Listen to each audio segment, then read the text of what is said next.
I would imagine that your interest in this field was also informed by not only the work that you do out in the world, both in education and in public health, but also on the conversations and work that you do at home. I've read that your interest in this field has been kind of increased by the conversations that you have with your little daughter Madeline, who you co-wrote a book with on financial literacy called Madeline's Money Adventure. Love to hear about this. That sounds awesome.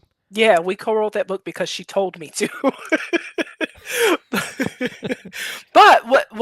But and what has been so amazing is like this overlap between public health and financial education, which I saw, but it has become so clear over the last few years. So we are money people. We talk about money all the time. We talk about whether that's in our budget, if that's in You our and your daughter? plan. Oh, the whole family. Like Oh, it's the just whole we're family. talking All about right. money all the time.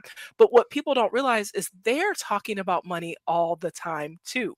You know, how you're deciding to say yes or no, whether you say no quickly, if you're in the store checking prices, what do your kids hear you say about money when they ask you for something? Are you saying, "Oh, we don't have money for that," or "Mama's broke," or "Not today"? You know, just what are the ways that you're talking about money every day? And it turns out the way I was talking about money every day prompted Maddie to say, we should teach other kids some stuff because I want to write a book too. And so,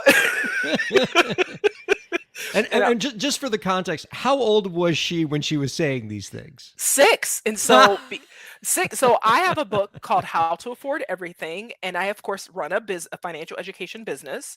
And so when I get large orders of the book, I usually have the kids do a job, right? I'll have them pack the books up in a box. And so this particular year, I was like, Maddie, I need you to pick 25 books into a box. And as she's counting, 10, 11, well, mom, when do I get to write my book? And I was like, wait, sweetie, you want to write a book? She's like, yeah. And so then it made this really cool conversation. I was like, well, what do you want your book to be about? Because can it be about money? Because mommy can help you if it's about money. She's like, oh yeah, I know lots of stuff about money. And it turned into this really cool project that she really drove. I mean, I had to do the legwork, but it's her creativity that really drove it. And it reminded me of how powerful these lessons that we teach the kids are for our entire society. In public health, we've seen this work magically. For example, when it comes to hand hygiene, when it comes to drug use, there's mixed data about programs like DARE, but programs like that, railroad safety and hand hygiene, what we know is that when we take those lessons to school, those kids not only learn them, they enforce them and reinforce them at home with their grown-ups.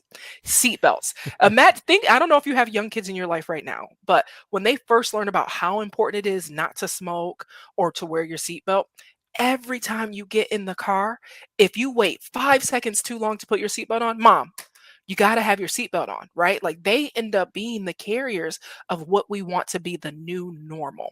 And so if we can teach kids a few basics about how money works, they end up shifting the conversations in their households too.